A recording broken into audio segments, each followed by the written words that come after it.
qui m'anime. Une des choses pour laquelle j'ai une grande vision, Jo, depuis longtemps, c'est la notion de relation harmonieuse. Je rêve depuis petit de relations harmonieuses. Je ne veux pas dire que c'était pas harmonieux chez moi, mais je suis un hypersensible, puis ça fait partie des choses auxquelles j'avais une grande sensibilité. Je n'arrivais pas à comprendre pourquoi je me sentais bien avec certains et que je me sentais tellement mal avec d'autres dans mon petit corps, dans mon corps de petit gars, tu sais. Puis en cours de route, ben moi, je suis un entrepreneur qui a eu un centre de formation, d'abord en informatique, ensuite dans le développement comme on dit en anglais, du soft skill, donc des compétences relationnelles, accompagnement de leaders, d'équipe. Et en cours de route, j'ai fait une spécialisation en communication. Donc, communication non violente, intervention stratégique, bref, la communication bienveillante, tout ce qui touche deux individus en relation les uns avec les autres, moi, c'est quelque chose qui m'anime. Je pars en vacances puis j'amène des livres pour lire là-dessus. C'est vraiment... C'est plus juste un travail, puis c'est pas un passe-temps, c'est vraiment, c'est quelque chose qui est à l'intérieur de toi, là, tout ce qui est la communication bienveillante, l'harmonie, etc. Oui, ouais, c'est important. J'ai réalisé en cours de route, souvent la question qui vient, c'est mais pourquoi la communication, Ghislain? Ben, Jo, j'étais tellement mauvais. Je m'attendais pas à ce que tu me dises quelque chose comme ça. La fausse modestie, c'est pas juste une façon d'avoir l'air cool. J'étais pas bon. J'étais pas bon. Je savais pas ce que c'était que d'écouter. Je savais pas ce que c'était que de mettre des mots MOTS sur des mots MAUX. Je savais pas ce que c'était d'entrer en relation avec l'autre. Je savais pas ce que c'était d'être en relation sans écrire sur l'ardoise, sans mettre l'autre en dette par rapport à moi-même. Bref, je n'étais pas un dictateur parce que je n'étais pas si dur que ça, mais j'étais insensible à la réalité de l'autre. Et sais-tu quoi? J'étais totalement insensible à ma propre réalité. Et c'est comme ça que je me suis dit un jour, en 2002, après le départ de la mère de Cède, Cédric qui va avoir 21 ans, sa maman est partie, Cédric avait 18, 20 mois, 24 mois. Et là, je me suis dit, mais mon Dieu, je ne l'ai pas. J'ai besoin d'apprendre à... Et un jour, je voudrais enseigner la communication bienveillante. Et pour faire ça, je vais devoir l'apprendre. Et c'est ça la bébite que je suis devenue. Parce que je sais que tu as fait beaucoup de coaching avec les couples. Oui. OK. Est-ce que tu n'avais pas un peu le syndrome de l'imposteur? Je fais une petite parenthèse, mais quand on a été si mauvais, ce que tu dis là, enfin, moi je sais pas, je n'étais pas là, mais si on est si mauvais, comment on peut en venir à enseigner ça, hein? Ah oui, ça me parle tellement. Je raconte une anecdote pour répondre à ta question. Premièrement, le syndrome de l'imposteur, Jo, la peur de ne pas être à la hauteur, la peur de ne pas être assez, la peur de ne pas être suffisant, c'est quelque chose que j'ai porté longtemps et j'avoue que par moments, c'est une blessure émotionnelle qui se repointe. C'est là, c'est encore là par moment. Je dis souvent la blague, je me soigne. Mais la dernière chose que je voudrais que les gens qui nous écoutent ou qui nous regarderont en différé puissent entendre, c'est « Ah, lui, il est rendu. » Non, je ne suis pas rendu du tout. C'est un processus. J'y arrive de mieux en mieux. Je suis capable de prendre du recul. Juste avant qu'on se voit, je suis allé prendre une marche parce que j'étais habité de ce syndrome-là. Pourquoi toi, tu vas parler à cette gang-là? Tu ne les connais pas. Tu es qui? Qu'est-ce que tu as à leur partager? Alors, ça repop à certains moments. Voilà 2 ans, à peu près, 2-3 ans, j'ai eu une invitation par une femme pour laquelle j'ai un profond respect, une femme que j'aime beaucoup, qui me dit, Ghislain, j'ai ma gang de femmes qui vont être réunies à Montréal et je veux que tu viennes nous parler de la relation amoureuse. Moi, j'ai vécu 3 divorces. Ça inclut pas la relation avec la mère de Cède. OK. Alors, je me sentais comme le gars qui avait aucun rapport dans l'équation. Et là, j'ai pris du recul et tout ça. C'est quand je te disais tantôt, je me suis soigné. Puis à un moment donné, en jasant avec elle, elle m'a dit, tu sais, Ghislain, ça se peut-tu que tu ne regardes pas ça sur le bon angle? Au lieu de regarder tous les échecs que tu as vécus Et si tu nous parlais de la transformation que tu as vécue à travers la relation à l'autre? Parce que moi, je me suis blessé, hein, je me suis déconstruit, je me suis perdu dans la relation à l'autre. Et il y a une chose que je n'ai jamais portée, Jo, c'est que je n'ai jamais porté l'illusion que je me réparerais dans un contexte où j'étais isolé. J'ai toujours été convaincu que je me réparerais en contact avec l'autre et plus étroitement en contact avec la femme parce que pour moi, la blessure, c'est là que je l'ai portée le plus. Alors, c'est ça. Alors, finalement, j'ai donné une conférence sur les 3 niveaux de la relation amoureuse, 3 niveaux que j'ai vécu dans ma relation à la femme pour vivre dans ma dernière relation et dans la relation que je vis actuellement, une relation de couple dans la conscience. Pendant longtemps, j'ai cru que ça, c'est pas ultime. Et je peux te dire, c'est pas facile à vivre. Non, non. Ben, Alors, c'est ça, oui. C'est pas étonnant qu'il y ait autant de gens qui jouent l'autruche, hein? Parce que, bon, on avance un peu comme des automates, des robots, on fait nos choses, mais quand on amène ça à la conscience, c'est extrêmement souffrant. Donc, on préfère penser à autre chose, faire un peu d'évitement ou du déni à tout le moins, de l'aveuglement volontaire, appelle-le comme tu veux, mais c'est pas surprenant qu'il y ait autant de gens qui refusent de toucher à ça, d'amener ça à la conscience parce que c'est vraiment souffrant. Et tabarouette, on manque de ressources, on manque de connaissances, on ne sait pas quoi faire dans ces cas-là parce qu'ils ne nous ont pas montré ça à l'école. Hein? Puis, tu sais, nos parents, à l'époque, il n'y avait pas les connaissances qu'on a aujourd'hui pour pouvoir nous partager ces connaissances-là et pour nous aider à devenir une meilleure version de soi-même, à évoluer, à grandir et à faire mieux, dans le fond. Tu sais. Mais je sais qu'aujourd'hui, c'est ce que tu fais essentiellement. Tu partages beaucoup. Tu as écrit des livres ou tu es en processus d'écrire? En fait, mon 3e livre va sortir bientôt. Les 2 premiers, disons que mon syndrome de saboteur a été présent très longtemps. Et j'ai écrit 2 livres auprès de maisons d'édition qui ont fermé. Et à chaque fois, j'ai racheté, entre guillemets, mes droits. Et donc, oui, il me reste quelques copies. Ce n'est pas disponible en librairie. Mon premier livre s'intitulait Choisir de réussir, qui est une approche tournée vers une approche de coaching. Et mon 2e livre s'intitule Pourquoi mes employés sont si bêtes de 9 à 5. OK. Parce que j'ai fait beaucoup d'interventions dans les équipes, dans les couples aussi, mais beaucoup dans les équipes, dans les organisations, dans les équipes exécutives. Et une des choses que j'entendais souvent, c'est pourquoi mes employés sont si cons? Et moi, je me disais, mais il y a quelque chose que tu oublies, c'est que ces gens-là, quand ils quittent le travail, ils font de l'autoconstruction, ils sont à la tête d'importants CA, d'équipes de bénévoles. Alors, comment tu peux les trouver, en guillemets, aussi cons de jour et d'observer ces gens-là faire des miracles le soir et le week-end? Et ça m'a inspiré un titre du livre et mon prochain livre s'appellera Courageusement humain, qui est un recueil de textes, de 77 textes de réflexion par rapport au courage d'être humain. Pourquoi, hein? Courageusement humain? Pourquoi tu dis que ça prend du courage pour être humain, selon toi? Parce que moi, j'ai une vision bien particulière de la chose aussi. Là, tu le sais, on en a déjà parlé. Ouais, c'est une bonne question. En fait, pendant longtemps, je cherchais l'appellation de mon nouveau mouvement, de ma nouvelle business, de ma nouvelle entreprise. Puis à un moment donné, il y a quelqu'un qui m'a dit ça, qui m'a dit « Toi, Ghislain, tu es courageusement humain. » Et quand je lui ai demandé « Mais qu'est-ce que tu veux dire? » Et c'est là que la connexion était très grande. C'est qu'il m'a dit « Pour moi, être humain, c'est avoir le cœur bon. C'est prendre soin des gens. C'est s'occuper de son environnement.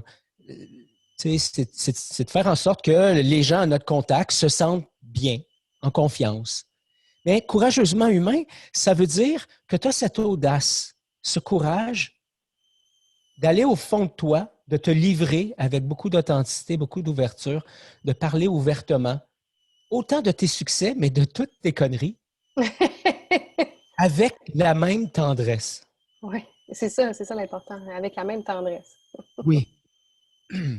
Bon, j'y arrive pas tout le temps, mais de façon générale, comme je le disais tantôt, de plus en plus, j'ai cette capacité à juste amener, euh, à mettre des mots sur ce que je vis, sur ce que je ressens, à toucher à ce qui est là, à dire je le sais pas et, Mm. euh, et à danser avec la vie en toute vulnérabilité. Pour moi, la vulnérabilité, c'est juste l'art de danser avec l'inconnu et de laisser émerger ce qui va émerger, que ce soit la joie, que ce soit la peine, que ce soit la colère, la frustration, peu importe. Alors, courageusement humain, c'est ça. C'est danser avec la vie et c'est regarder le côté sombre et le côté lumineux avec la même tendresse. J'adore ça. Vraiment, j'adore ça. Je vais faire une parenthèse sur ce que tu as dit, tu sais, parce que tu l'as dit d'entrée de jeu et tu viens d'en faire mention à nouveau, c'est que tu es encore dans le processus de cheminement, tu es encore dans le processus d'amélioration.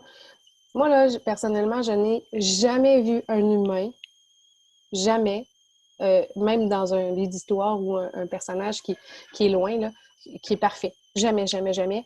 On est tous des êtres en évolution, on est tous des êtres en recherche d'amélioration. Moi, s'il y a quelqu'un qui me dit, ah, moi, j'ai tellement évolué, je n'évolue plus parce que j'ai atteint un summum, je te jure, je me mets à rire, là. T'sais, moi, je peux pas croire à ça, là. C'est non, là, tu sais. Donc, je pense que c'est humble et que c'est censé de dire que toi aussi, même si tu es coach, même si tu aides les autres, parce que être un coach, hein, dans le fond, à mon sens à moi, tu me corrigeras si ça fait pas de sens pour toi, mais à mon sens à moi, être coach, c'est juste de partager une connaissance que nous, on a acquis ou qu'on a pu pratiquer. Mais ça veut pas dire qu'on l'a toujours, qu'on est parfait dans tout ça. C'est pas ce que ça veut dire, là. Absolument. Absolument. Pour moi, être coach, c'est avoir été sensibilisé à des outils. C'est surtout avoir été sensibilisé à une qualité de présence et d'écoute. Ouais. C'est là. Et évidemment, c'est la façon dont je pratique le coaching aujourd'hui est directement connectée à la communication bienveillante, la qualité de entendre des mots, entendre les incohérences entre le dit et le non-dit. Ça, Mm. c'est quelque chose que je porte vraiment très bien. Et, et je suis d'accord avec toi, c'est une marche. C'est carrément une marche. J'ai pas rencontré personne, puis souvent dans mes ateliers, je demande aux gens, est-ce qu'il y en a qui sont d'accord pour dire que on est imparfait? Et tout le monde, 100% des gens lèvent la Ouais. main. Et ce qui est intéressant, c'est de voir le réflexe qu'on a quand on a l'impression d'être dans l'erreur ou quand on a l'impression d'être, entre guillemets, attaqué. On est là à se défendre ou on est là à blâmer. Mm-hmm. Et ça, pour moi, c'est l'expression ultime de l'imperfection. Ouais. C'est pas bien ou mal, c'est juste que ça crée un environnement qui peut être difficile sur le point de vue relationnel et ça fait en sorte qu'on n'évolue pas dans un environnement sécuritaire. Ouais. C'est surtout l'appel à la blessure qui fait qu'on réagit comme ça, hein. Quand on n'est pas sensibilisé à une réponse adéquate face à nos propres blessures, parce qu'on a peur de perdre la valeur personnelle, parce qu'on a peur de perdre l'attachement de l'autre ou de perdre la valeur aux yeux de l'autre, c'est là qu'on va réagir. Mais quand on est sensibilisé au fait que tu perds rien, que tu es un humain, que l'autre devant toi aussi est un humain parfaitement imparfait, on peut se permettre d'accueillir sans s'en aller dans des processus de blâme, de critique ou de sabotage. Exactement. Et c'est là que je fais un lien avec la tendresse. Oui. C'est exactement, si on utilise un terme anglophone, Joe, c'est ça le sweet spot de la tendresse pour moi. La tendresse, c'est quoi? Et vous devriez voir la face des gens à qui j'en parle. T'sais, dans la relation amoureuse, c'est un peu normal de parler de tendresse. Puis j'avoue que les gars ne sont pas super à l'aise à parler de tendresse. Ils comprennent que, puis je ne veux pas trop généraliser parce que de plus en plus, je côtoie des hommes qui sont vraiment très bons à parler de tendresse, à parler d'amour, à parler de bienveillance. Euh, mais bon, écoutons, c'est ça, la réalité, c'est que la majorité des hommes que je coach ou que je rencontre dans mes ateliers ne sont pas super à l'aise avec la tendresse. Imagine, Joe, quand j'en parle dans un contexte d'entreprise. Et là, là. J'aimerais ça être un oiseau puis voir ça, moi. On amène à ça en l'intérieur. douceur, tu sais. La tendresse, c'est quoi? C'est tu sais, la tendresse, la bienveillance.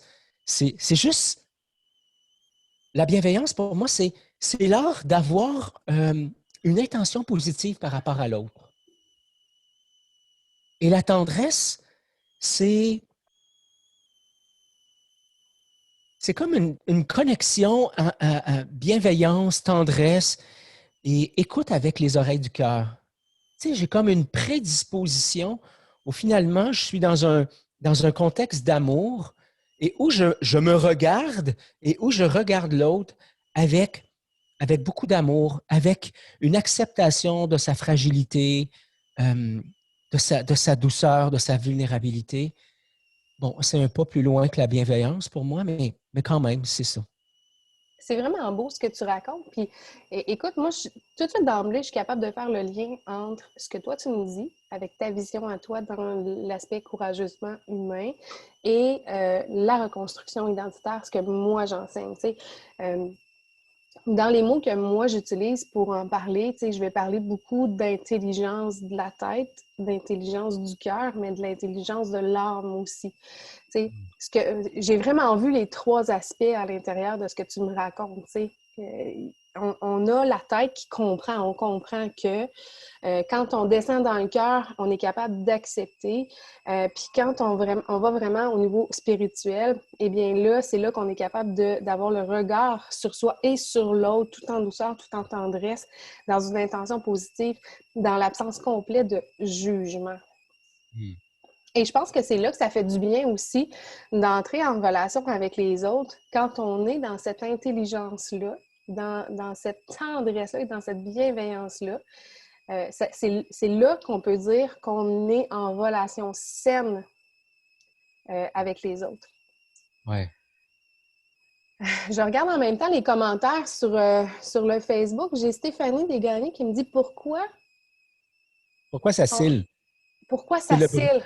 Oui, c'est le bruit de... Ah ouais, ben ça cille parce que c'est un défi technologique que j'arrive pas que j'arrive pas à gérer. Il faudrait que je change mon ordinateur, mais en ce moment, j'ai pas les moyens de changer mon ordinateur. Fait que si jamais il y a quelqu'un qui veut me faire un cadeau de Noël, hein, moi j'envoie la commande à l'univers.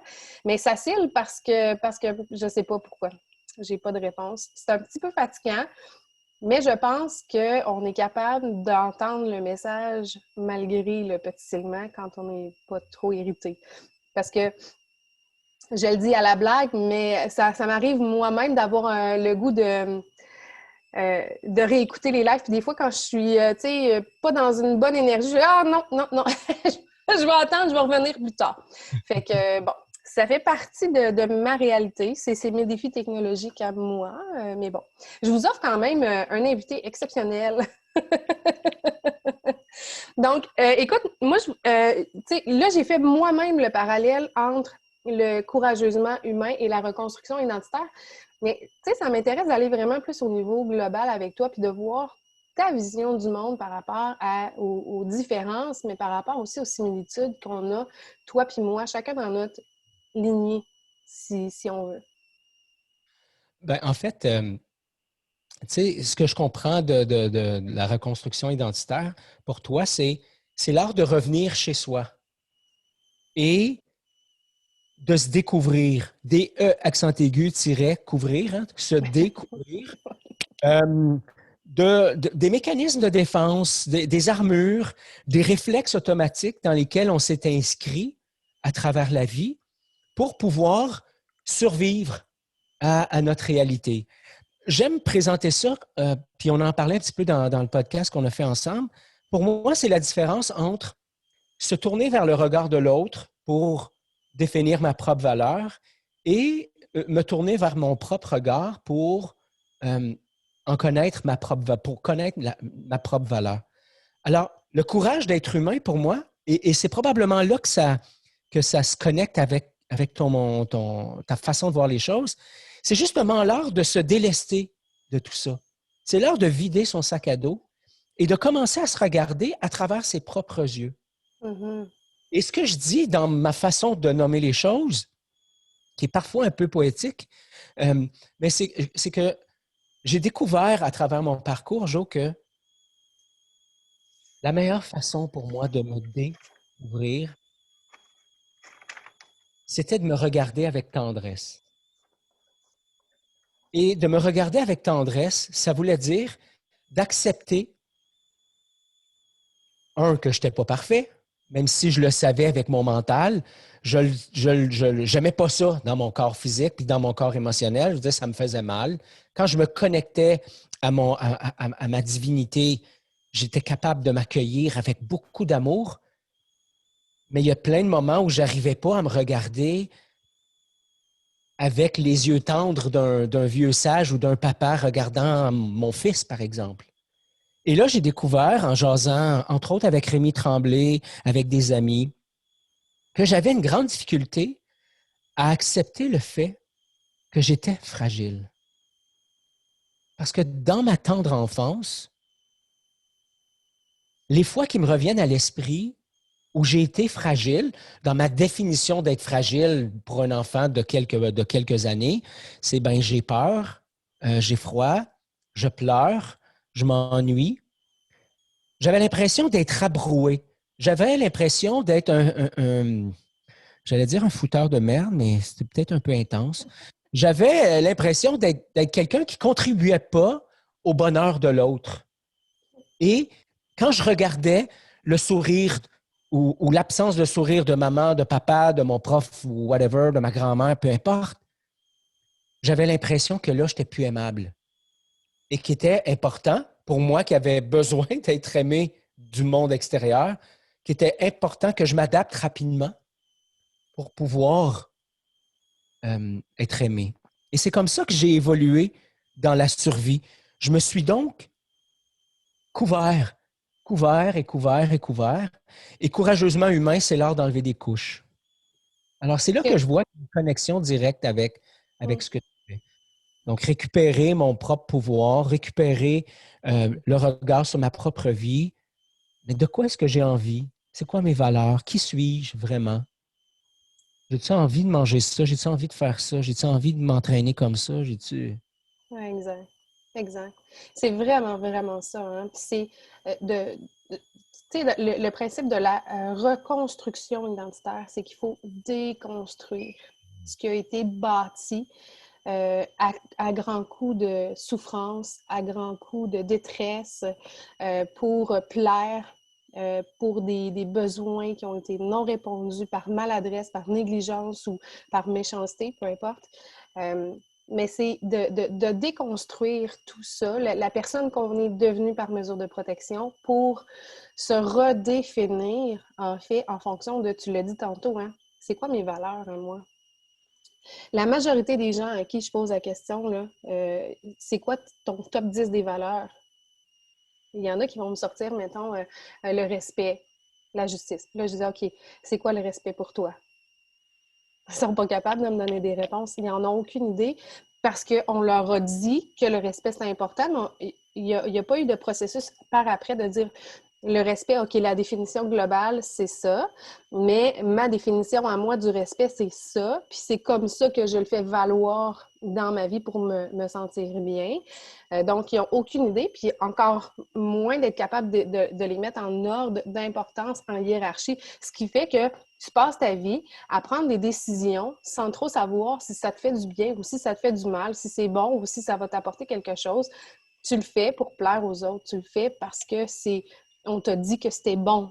Parce que la société s'attend de toi que tu fasses quelque chose comme ça ou que tu dises quelque chose comme ça. Puis en fait, c'est peut-être juste vraiment pas bon pour toi. Puis là, tu te réveilles à tous les matins de ta vie, tu es aigri, tu es frustré, t'aimes pas ta job, t'aimes pas ta vie, tu te demandes pourquoi, moi, mais tu te connais pas.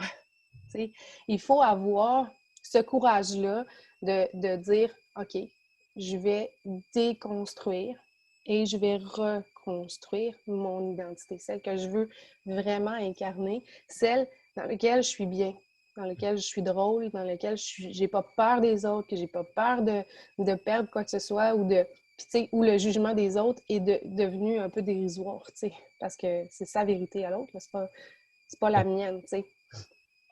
Ben, c'est l'art de quitter le pilote automatique. C'est, Exact. c'est, Pascal Dufresne, dans son livre Oser être vrai dans un monde fou, elle dit, ben ça, c'est vivre dans un monde réactif. Mhm. C'est-à-dire que je réagis constamment au monde extérieur. Au lieu de répondre, je réagis. Et la grande différence entre réagir et agir ou répondre, mais j'aime bien utiliser le terme agir, le réagir, c'est que je suis sur le pilote automatique. Tandis que le agir, c'est l'art de choisir. Exact. C'est là que je peux prendre du recul, c'est là que je peux passer à travers mes propres filtres, c'est là que je peux faire preuve d'intelligence émotionnelle, c'est là que je peux faire preuve de maturité émotionnelle, Mhm. de Ouais. maturité relationnelle, et à partir de là, faire des choix qui correspondent davantage à c'est quoi mon identité, c'est quoi mes valeurs, etc. Quelle stratégie que j'ai vraiment envie de mettre de l'avant dans un contexte ou d'une façon que ça va me répondre, moi. Mhm.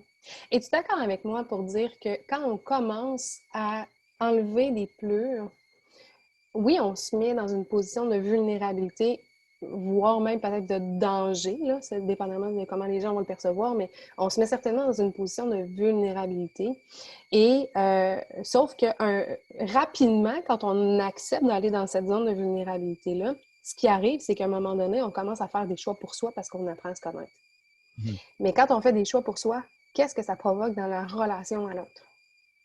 Ah, assurément des vagues. Des vagues, tu sais.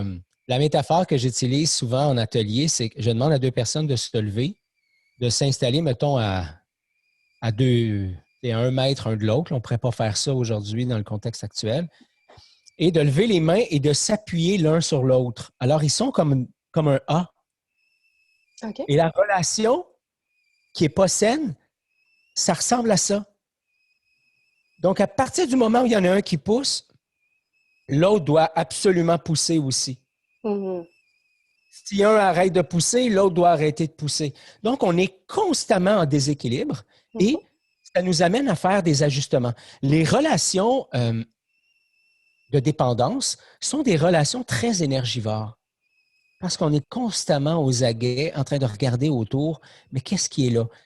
Comment l'autre me perçoit? Qu'est-ce que je devrais faire? Qu'est-ce qu'il veut? Et je m'en rends pas compte. Mais je suis constamment en train de m'adapter au monde extérieur. Mhm. Quand je prends le temps de réaliser ça, et juste de me lever debout et arrêter de m'appuyer sur l'autre. Et que là, je tends une espèce de foulard entre nous deux ou une corde. Et que moi, je reste à mon bout de la relation. Et que l'autre reste à son bout de la relation. Et qu'ensemble, nous chérissons le foulard ou la corde entre nous deux, qui est la relation. Alors, on a une relation qui est vraiment nourrissante. Je Ouais. reste chez moi, l'autre reste chez lui, mais ensemble, on honore la relation pour faire en sorte qu'ensemble, on puisse évoluer. Et ça, c'est magique. Ouais, c'est un exercice que Jacques Salomé, qui est quand même un très Mhm. grand renommé pour la relation de couple, faisait aussi avec ses ateliers. Euh, il y a beaucoup, quand toi, dans le fond, tu arrêtes de t'appuyer sur l'autre, tu peux te responsabiliser, tu peux t'autonomiser au niveau de ton affectivité, au niveau de ta psychologie, au niveau de plein de choses. Mais toujours, il faut toujours bien aussi que l'autre ne vienne pas compenser et s'appuyer sur toi. Quand tu arrêtes de t'appuyer sur l'autre, il faut aussi que tu sois capable de dire non à ce que l'autre vienne s'appuyer sur toi. Mais ça, quand tu dis non à l'autre, puis tu peux dire non, tu sais, c'est pas violent de dire non. Il y en a qui vont prendre ça violent. Tu sais, ils vont le recevoir violemment parce que c'est comme un refus de ta personne. C'est difficile pour certaines personnes de comprendre que c'est pas toi, c'est pas ta personne qui est rejetée, c'est le comportement, c'est l'attitude, la dynamique, mais c'est pas toi nécessairement. Sauf Absolument. que quand la personne a de la difficulté à comprendre ça, souvent, il y a une espèce de sentiment de culpabilité qui embarque. Et ce qui fait que, puis ça, c'est beaucoup les mamans, là. On parle de relations, c'est pas juste dans les relations amoureuses, c'est pas juste dans les relations professionnelles, dans les relations amicales, c'est dans les relations parents-enfants aussi. Être capable de dire ça, non, c'est ton bout. Fie-toi pas sur moi Mhm. pour ça. Apprends à le faire par toi-même, tu sais. Mais ça fait vivre énormément de culpabilité Surtout quand dans la relation, admettons que tu es dans une relation à long terme et que là, il commence à avoir du changement parce que tu évolues, parce que tu fais du développement personnel, parce que tu te reconstruis, parce que tu te découvres, eh bien, il y a des changements qui sont apportés à la dynamique relationnelle et il faut faire attention au sentiment de culpabilité qui est là, qui embarque quand on commence à se choisir, quand on accepte enfin de se dire oui à soi. On dit non à l'autre, mais on ne dit pas non à l'autre pour dire non à l'autre, on dit non à l'autre pour se dire oui à soi. Donc, comment on fait pour gérer ce sentiment de culpabilité-là et de continuer de se choisir avec tendresse et bienveillance? Hmm. Ah, c'est tellement de bonnes questions. En fait, le grand défi de la relation à l'autre, c'est d'être capable de reconnaître les limites. Moi, j'appelle ça les frontières. J'aime parler de frontières. Donc, je dis souvent avec les gens que j'accompagne, il y a des frontières au Canada. Puis pour rentrer au Canada, tu dois montrer patte blanche. Ça te prend un passeport ou ça te prend un visa et tu dois respecter certaines règles. Sinon, tu es menacé d'être expulsé du pays. Alors, moi, la façon dont je vois la relation à l'autre, c'est que j'ai un devoir d'établir mes frontières. Donc, dans la relation, par exemple, avec Jo, avec José, c'est important pour moi d'être à l'écoute de ses frontières à elle pour pouvoir respecter ce qui est nourrissant, pas nourrissant pour elle, acceptable, non acceptable pour elle. Et en même temps, j'ai comme devoir, présentons-le, j'ai comme devoir d'installer aussi mes limites. Alors, quand elle accrochée à mon chandail, et, hey, occupe-toi de moi, hey, occupe-toi de moi, et en passant, l'inverse arrive par moment. Et c'est là que la tendresse et la bienveillance s'installent parce que je peux prendre conscience de qu'est-ce qui est en train de se jouer. Et très souvent, ce que je vois dans la relation amoureuse, mais dans la relation au travail, dans la relation amicale, c'est qu'on n'est pas dans une relation d'adulte à adulte. Mm. On est dans une relation parent-enfant. La femme, c'est le parent, le gars, c'est l'enfant, c'est le petit gars, c'est l'ado frustré. Faut qu'elle dise quoi faire, il réagit à ça, ou l'inverse, parce que des fois, c'est carrément l'inverse. Et on n'est pas dans une relation. On est dans une relation où on fait des rôles gris et pour lesquels on n'a aucune. Et ça nous a dans la dépendance. Alors, comment faire pour arriver à installer sa frontière, sa limite? C'est juste, pour moi, ça a été de reconnaître que ça allait faire grandir la relation. Et ce que j'ai fait quand je suis entré en relation avec José, qui n'avait jamais vécu avec un gars qui s'exprimait comme ça, qui avait un côté, une énergie féminine qui est très présente. Je porte une énergie féminine qui est là et qui est assumée. Je l'assume pleinement. Ça ne veut pas dire que je n'ai pas une drive. Au contraire, ceux qui travaillent près de moi ou qui me côtoient, ils savent très bien. Mais j'ai une capacité à aller dans cette énergie-là, dans mon yin, puis je l'embrasse de mieux en mieux. Alors, dans la relation avec José, je l'ai placé, cet espace-là. Et j'ai pris le temps de lui expliquer. J'ai pris le temps de lui dire, ça, c'est rien contre toi. Ça, c'est pour honorer ça, cet espace-là qui est. Et elle a évolué à l'intérieur de ça, à sa façon. Et aujourd'hui, on a une relation qui est géniale. Et par moment, il y en a un de nous deux qui redevient le parent pendant que l'autre devient l'enfant. Et ce qu'on essaie de se faire, puis on n'y arrive pas tout le temps, mais encore une fois, comme je le disais tantôt, on se soigne. Ça va de mieux en mieux. À un moment donné, il y en a un qui dit à l'autre, hey, et si on redevenait des adultes? Puis là, on prend du recul, ou tu vas prendre une revient, on s'assoit, on refait du territoire. Ça, c'est chez moi. Ça, c'est chez toi. Je dis ça, j'ai l'impression que s'il y a une entendu. Donc, on valide ces choses-là, on prend le temps de s'arrêter, on retire le rythme. Et c'est là que toute l'importance de ralentir le rythme prend tout son sens. C'est que moi, je n'ai pas encore appris à 200 000 à l'heure à être bienveillant et tendre avec moi.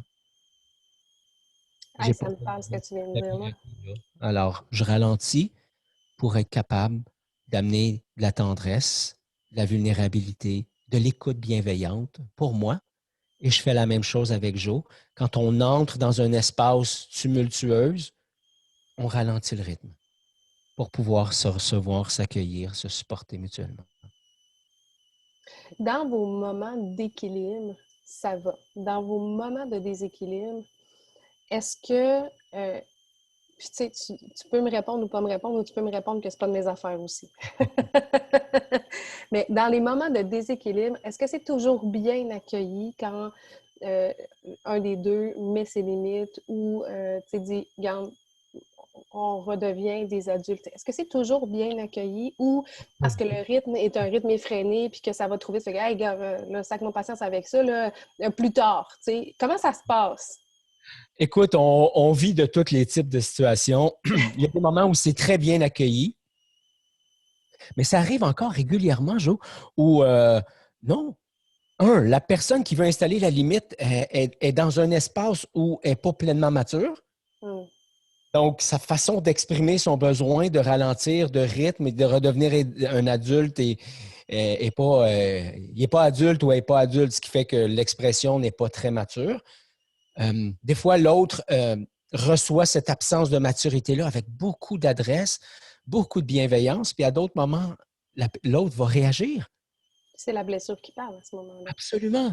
Mais la beauté dans tout ça, c'est quand on a côtoyé tous les deux cet espace de relation de mature à mature, rien ne nous empêche d'y revenir par après. Et c'est une des choses que José et moi, on fait avec beaucoup, j'allais dire beaucoup d'adresse, c'est qu'on a une grande intention de revenir là-dedans. Il n'y a pas beaucoup de choses qui sont placées sous le tapis entre José et moi. OK. Donc, on s'assoit, on revient, on en discute. On a arrêté là, dans les dernières semaines, mais pendant longtemps, on avait une rencontre une fois par semaine, un souper, où on prenait le temps de revenir sur la semaine. On prenait le temps de revenir sur les moments où on était en dehors de la frontière, à l'intérieur de la frontière, à respecter ou à ne pas respecter la frontière. Bref, on prenait un moment où volontairement, on visitait la relation et ce qui la nourrit et ce qui ne la nourrit pas. Dans un espace où tous les deux, on était dans un état mature. Alors ça, ce que ça fait, c'est que ça nous permet de revisiter, mais tu sais, mardi dernier, quand il est arrivé telle affaire. Donc, il y a des choses aujourd'hui qu'on n'adresse pas tout de suite parce qu'on sait qu'on va en parler lors de ce moment-là. Ça permet aussi, à quelque part, de déposer l'émotion, de se déloader un peu de ce qui fait mal, de cette souffrance-là qu'on ne veut pas nécessairement aborder. C'est pas toujours obligé d'affronter les situations quand l'eau est en train de bouillir. On dépose-toi, calme-toi, puis de toute manière, le dialogue, il va être tellement plus posé, puis enrichissant, puis nourrissant pour tous les deux quand on n'est pas dans une émotion négative. Ça m'amène à soulever le questionnement suivant. C'est que, moi, j'ai 4 enfants. J'ai 4 jeunes enfants, OK? De 13 ans à... Les 2 derniers ont 8 ans. C'est pas facile en titi de s'arrêter, de ralentir le rythme quand tu as 4 enfants. J'avais 3 compagnies. Là, c'est sûr qu'avec la COVID... ça ralentit, mais j'avais 4 enfants, 3 compagnies, j'avais 10 poules, 2 chiens, 2 chats. J'avais du monde à charge qui était autour de moi. Comment on fait pour ralentir le rythme quand tu es pris dans un engrenage comme ça, dans un train de vie qui va souvent plus vite que toi? Hein? Mais d'abord, je dis souvent, puis c'est poche d'entendre ça, là, mais je dis souvent que ralentir, c'est pas quelque chose qui arrive un matin quand tu te lèves. Puis tiens, j'ai ralenti. Ralentir, comme être au cœur d'une relation consciente, comme être sur le chemin du développement personnel, appelons ça comme on veut, ça demande beaucoup d'intentionnalité. Et je me souviens, quand je regarde en arrière, j'ai eu une première crise existentielle, j'avais 15-16 ans. Je ne l'ai pas gérée, je l'ai fui. Il en est arrivé une autre à 17 ans, presque 18 ans, je ne l'ai pas gérée, je l'ai fui. J'ai quitté la maison en catastrophe, je suis rentré dans l'armée. Plus tard, Cédric est arrivé. J'étais dans une relation toxique. Je mangeais des coups de poing, je mangeais des claques.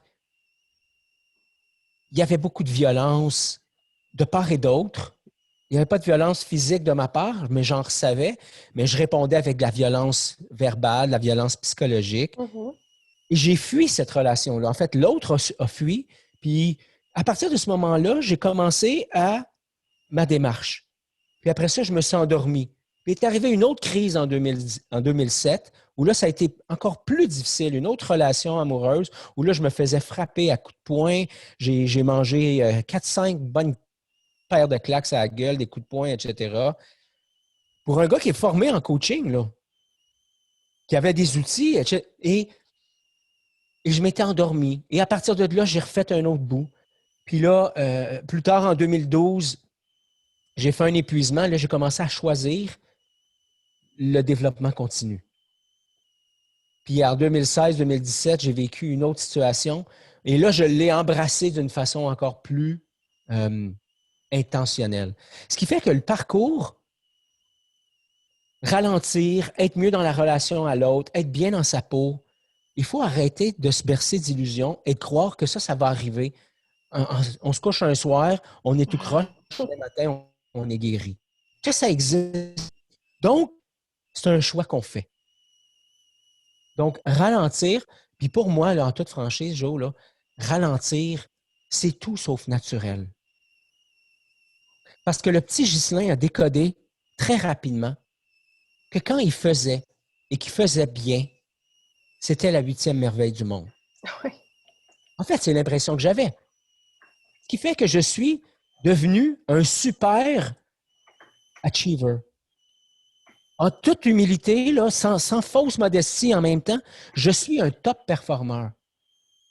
Parce que j'ai cru pendant longtemps que plus je performais, plus j'allais recevoir de l'amour, plus j'allais être aimé. Alors, je suis devenu un athlète endurance. J'ai couru des 100 km. Pas un marathon, c'est pas assez long. Alors, on va courir un 100 km. On va courir toute une nuit. On va courir 1000 km dans un mois. On va courir 10 marathons en 10 jours. Mais ça s'arrête où, cette course effrénée-là?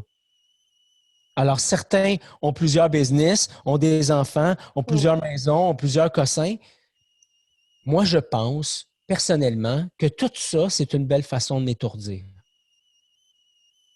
Alors, ralentir, c'est un choix que je fais. Je suis en train de faire ça encore une fois parce que quand j'oublie, j'accepte des nouveaux projets, j'accepte de m'impliquer dans des nouvelles idées, j'accepte de, et je suis encore en train de faire du ménage. Et peut-être que pour le reste de ma vie, je serai le spécialiste du ménage pour ralentir et de me perdre et de revenir et de me perdre et de revenir. Mais c'est un choix conscient. Assurément, c'est un choix conscient d'accepter de juste dire « Hey, les enfants, je m'en vais prendre un bain. Pour la prochaine heure, je n'existe pas. » J'ai appris à faire ça il y a 4-5 ans avec 4 ados à la maison.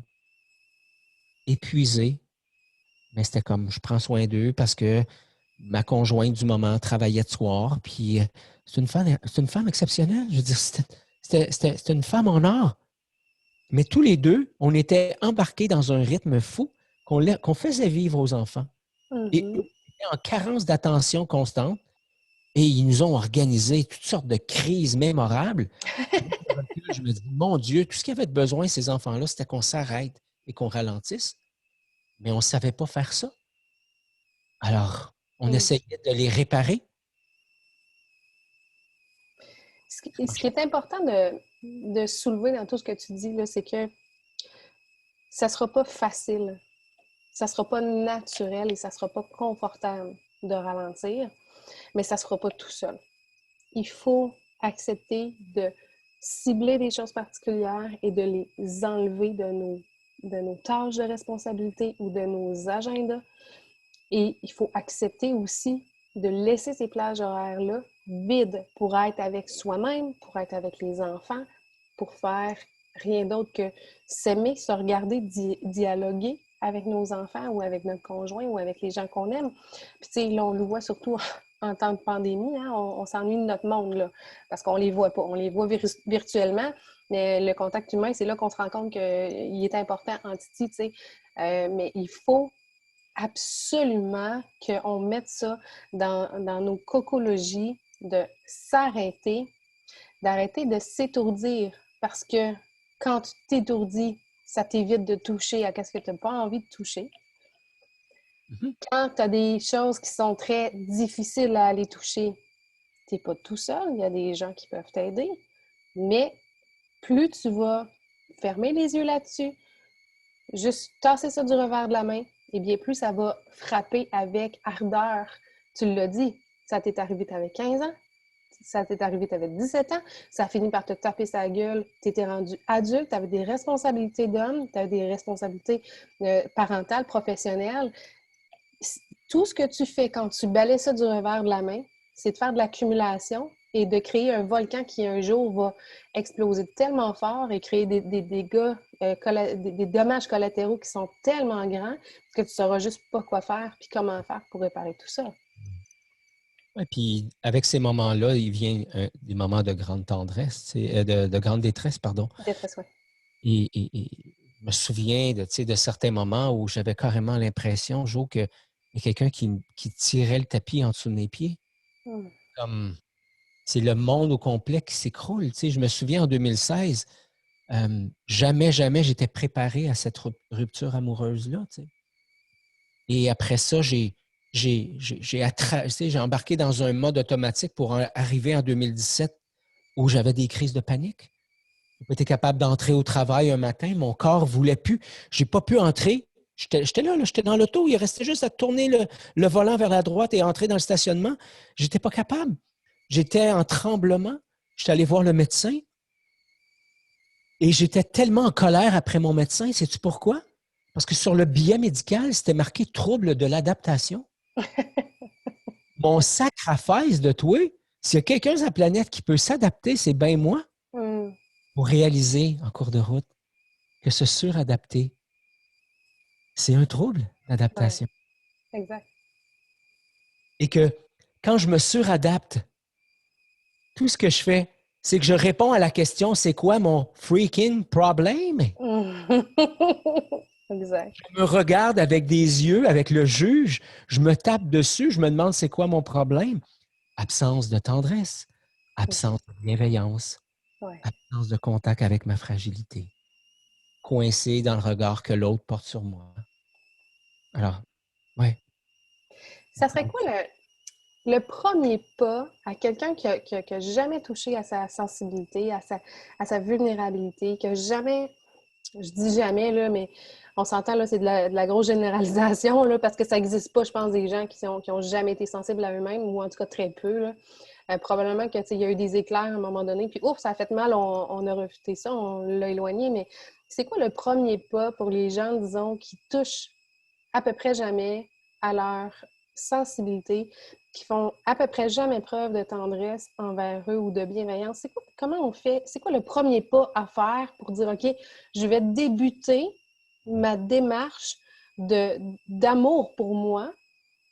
Comment je fais? C'est quoi le premier pas à faire? Ben, je ne pense pas avoir la science infuse. Puis, comme tu le dis souvent, la réponse que je vais donner, c'est ma réponse en fonction de qui je suis puis de ce qui me fait du bien. Mais pour moi, ça a été de passer un moment seul avec moi-même.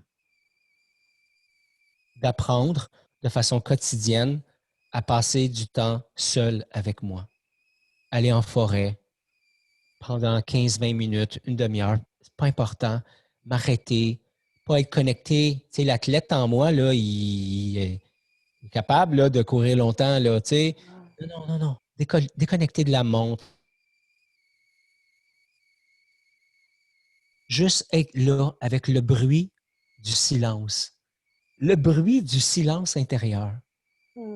Quand je m'en allais en forêt puis que j'écoutais rien, je réalisais, Jo, à quel point, mais mon Dieu, quand je fais le silence à l'extérieur de moi, il y a tellement du bruit en dedans que je suis en mesure d'écouter maintenant. Exact. Et ça a été mon premier pas. Et le deuxième pas, ça a été une suggestion d'un bon ami à moi qui s'appelle Henri, qui est un guérisseur magique dans la région de Québec, Henri Rodin. Et Henri me disait, Ghislain, j'aimerais que tu arrives à te voir avec les mêmes yeux que tu regardes ton fils quand il est déboussolé, quand il est peiné, puis qu'il vient vers toi. Que tu t'offres ce genre de moment-là. Et moi, ça résonnait pour moi. Si j'avais pas eu d'enfant, je ne sais pas quelle aurait été la bonne métaphore. Peut-être que mais tu sais, j'ai eu des enfants autour de moi, j'ai gardé des enfants, donc oui, je savais ce que c'était que de regarder un enfant qui s'est fait mal avec de la tendresse, avec beaucoup d'amour.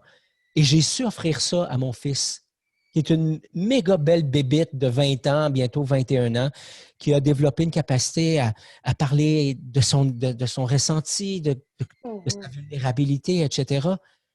Mais ça, c'est le regard que je lui ai offert et c'est le regard que j'ai commencé à m'offrir moi-même.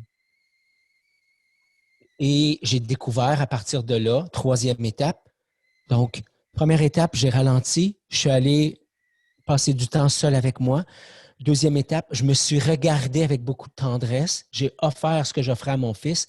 Et la troisième étape, c'est ce que je faisais avec Ced quand il était tout petit. Je l'écoutais pour savoir de quoi il avait besoin. Et je répondais à son besoin. C'est tellement beau. Ça me touche vraiment beaucoup. Tu sais, quand je te fais une petite confidence, quand moi j'ai passé mon moment très, très difficile, j'avais des idées suicidaires, j'ai passé à deux poids, là, vraiment de passer à l'acte. Et l'infirmière spécialisée en centre de crise qui m'accompagnait, c'est le type d'exercice qu'elle m'avait fait faire parce que j'étais beaucoup trop exigeante avec moi-même. En fait, je reproduisais ce qu'on s'était attendu de moi, tu sais. Puis, comme j'avais plus personne pour me foutre les exigences sur moi, ben, je les mettais moi-même, mais on est tellement le pire pour nous mettre des exigences parce que c'est pire que ce que les autres nous mettaient. Enfin, mais cet exercice-là, c'était vraiment de visualiser que tu prends un enfant. Mettons, moi, j'avais Samuel à l'époque. Puis elle me disait, quand tu vas prendre Samuel, imagine-toi que c'est toi quand tu étais enfant. Parce que moi, j'arrivais. La première fois qu'elle me parlait de mon enfant intérieur, là, j'ai failli prendre en feu. Je disais, Chris, de quoi qu'elle parle, ça n'a pas de bon sens. J'étais pas là, là. J'étais pas rendue là pantoute dans ma vie. J'avais 24 ans. Là. Puis on m'avait jamais parlé de ça. J'avais jamais touché au développement personnel ni rien de ça. Mais ça a allumé quelque chose en moi et j'ai fait l'exercice souvent de juste m'accorder à moi-même par la force de mon imagination m'accorder des moments de tendresse et d'écoute. Puis des fois, quand ça arrive encore, quand je vais pas bien, quand j'ai des épreuves on a toutes des briques parfois qui nous tombent un peu dans la face, là, ben, ça arrive que je vais prendre un arrêt, un moment d'arrêt pour créer cette scène-là, cette visualisation-là où je vois la petite fille que j'étais et je prends le temps de juste la prendre, cet enfant-là, la bercer, la rassurer, lui donner de l'amour et lui dire « t'es pas toute seule ». Absolument. Et ça change, ça change la perception qu'on a de la situation. Ça change la dynamique aussi. Toute cette colère-là, cette frustration-là, ce mal-être-là qui existe quand on est dans des situations qui sont turbulentes, quand tu prends le temps de faire comme « OK, on arrête », comme quand ton enfant se scrape un genou sur une roche parce qu'il tombe à vélo, tu ne le remets pas sur son vélo, tu t'arrêtes, tu le prends, tu le consoles, tu nettoies la plaie, tu lui donnes un beau bec sur son bobo. C'est ça qu'il faut faire, mais c'est la même chose pour toi-même. Quand tu as mal, arrête-toi pour donner un bec sur ton bobo. C'est clair? Exact. Et ça fait vraiment une différence. Ce que tu nous partages là comme truc, moi, je les ai appliqués pour ma démarche de reconstruction identitaire. Puis on ne s'était pas parlé là, de ces étapes-là.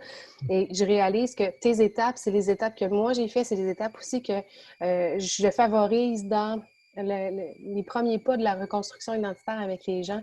Quand ils disent hey, « je suis pognée, mais je ne sais pas comment faire », bien là, première des choses, là, tu vas t'accorder du temps. Deuxième des choses, tu vas t'accorder de l'amour. Tu vas changer ton regard, ta perception sur toi-même. Tu vas te regarder avec les yeux de toi, parent sur tes enfants. Si tu n'as pas d'enfant, tu vas l'imaginer, tu vas le créer, ton enfant. Tu sais instinctivement aussi comment regarder un enfant avec amour, tendresse et délicatesse. Là, fait que ça se fait d'emblée. C'est vraiment hyper puissant comme outil que tu viens de nous donner là.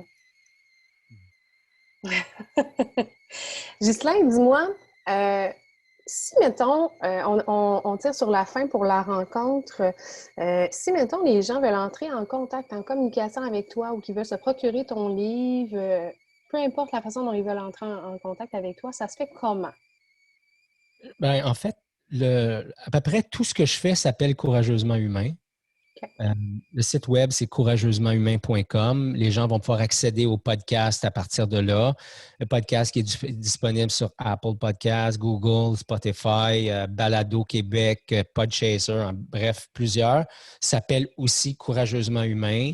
La page Facebook s'appelle Courageusement Humain. Je partage toutes sortes de choses. Des fois, c'est des textes, des fois, c'est des lives, des fois, c'est les podcasts. Et dans la vie de tous les jours, ben, j'accompagne, oui, des gens dans la relation amoureuse, puis aussi des gens dans un contexte corporatif aussi. C'est génial.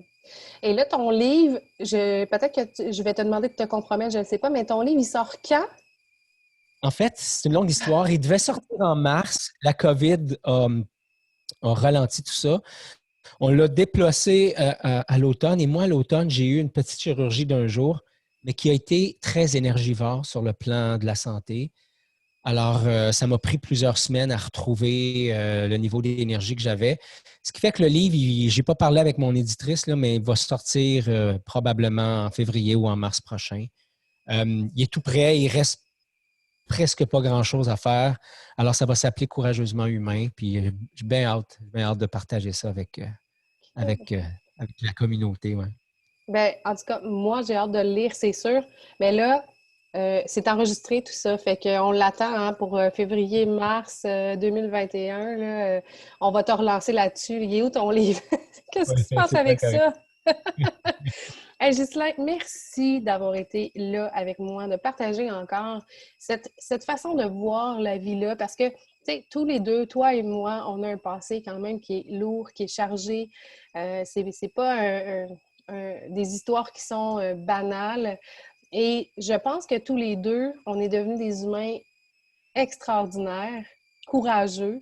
Et c'est toujours un grand plaisir, un grand privilège de discuter avec toi, d'aller chercher des outils supplémentaires, partager une vision de la chose. Pour moi, c'est un cadeau que tu nous offres. Et vraiment, je te remercie d'avoir passé ce temps-là avec nous. Ça me fait tellement plaisir. Merci pour l'invitation. Et je vais juste citer une de mes amies qui s'appelle Annie Roberge. D'ailleurs, j'ai un podcast qui s'appelle, comme la citation que je vous donne, Je ne suis pas ce que j'ai vécu. Nous ne sommes pas ce que nous avons vécu. C'est une superbe conversation courageusement humaine que j'ai eue avec elle. Et c'est tellement vrai. Et tu incarnes ça tellement bien aussi, Jo. C'est vrai qu'on s'est. Il y a des moments dans ma vie où j'ai l'impression qu'il y a quelqu'un qui m'a mis la main dans la gorge, qui m'a pogné les tripes, qui a tiré fort, puis qui s'est même brassé sur l'asphalte, puis qu'à un Mm. moment donné, il m'a lâché au bout d'une trentaine d'années. Et je pense que le bon vieux steak s'attendrit des fois avec des petits coups de marteau. Alors, j'ose croire que notre parcours mutuel nous a permis d'être tendres maintenant. Je le crois, puis c'est ce que je constate. Moi, à chaque fois, en tout cas, qu'on discute ensemble, qu'on partage des choses ensemble, je ressors avec un désir de tendresse, en tout cas, qui est encore supérieur à ce que je m'efforce de donner tous les jours. Parce que, tu sais, on dit, moi, je dis toujours, tu peux pas donner qu'est-ce que tu n'as pas. Moi, j'ai pas reçu nécessairement de la tendresse, mais je l'ai développée, cette tendresse-là, parce que j'avais envie de la développer. Ce que j'avais oublié, par contre, c'est de ne pas la donner seulement aux autres. Parce que je ne m'en donnais pas à moi. Moi, je la distribuais, ça, j'étais bien bonne, mais je ne m'en donnais pas à moi. Et à chaque fois que je discute avec toi, c'est un beau rappel de dire, tu es au centre de tout ça. Ça commence avec toi. Avant d'en donner aux autres, commence avec toi. Absolument. C'est extraordinaire. Merci, mon ami, du fond du cœur. Beaucoup. À bientôt. À bientôt. Salut tout le Salut. monde.